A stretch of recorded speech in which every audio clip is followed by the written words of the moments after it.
बताओ मुझे जरा, छतों पे खड़े होके लड़कों को फंसाना, इशारेबाजियां करना, ये कहाँ की शराफत और पाकीज़गी है शीरी बीबी? बुलाओ जरा अपनी बेटी को और पूछो कि क्या कर रही थी छत पे, क्यों पड़ी हुई है मेरे बेटे के पीछे? तुम मेरी बेटी पर इल्जाम लगा रही हो सीमा। वो दोनों बचपन से एक दूसरे को जानते हैं, कोई पहली बार बात नहीं हुई है उनके बीच।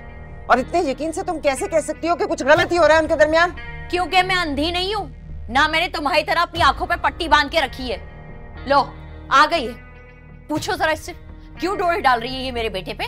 हाँ, ऐसी कौन सी उफ्ताद आन पड़ी थी कि छतों पे चढ़ के एक दूसरे से इशारों की जबान में बात करनी पड़े? पूछो इससे। मैंने अरसल को वहां नहीं बुलाया था, ना ही मैंने उससे कोई बात की है। वो पूछ रहा था कि तुम्हारा मोबाइल कहाँ है, क्योंकि उसको मुझसे बात करनी थी। अच्छा, मोबाइल का पूछ रहा था? तो करती होगी ना तो मुझसे फोनों पर बात, जब भी तो पूछ रहा था, ऐसे अचानक तो नहीं पूछेगा ना। अब बोलो शीरी बीबी, क्या कहोगी? वो कह रही है ना कि उसने अरसल को नहीं बुलाया था, वो खुद आया था बात करने, उसको बात करनी थी, इसको नहीं। हाँ तो क्यों करना चाह रहा था, क्यों करना चाह रहा था इससे बात? कोई तो बात होगी ना इन दोनों के बीच में, जब भी तो वो पूछ रहा था। माफ करना बहन, तुम्हारी इस बेटी की वजह से ना पहले ही हमने बड़ी जिल्लत उठाई है जब ये घर से भाग गई थी।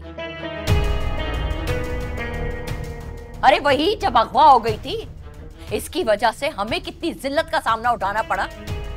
सारे मोहल्ले में तो यही समझ रहे थे लोग कि कहीं खुदा ना खास्ता मेरे अरसल ने इसको अगवा ना कर लिया हो।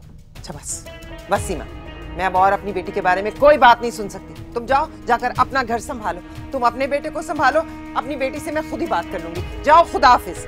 हाँ, समझा देना इसे, यहाँ पे दाल नहीं गलने वाली।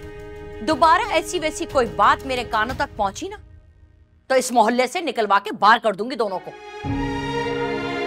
सुन लिया है ना?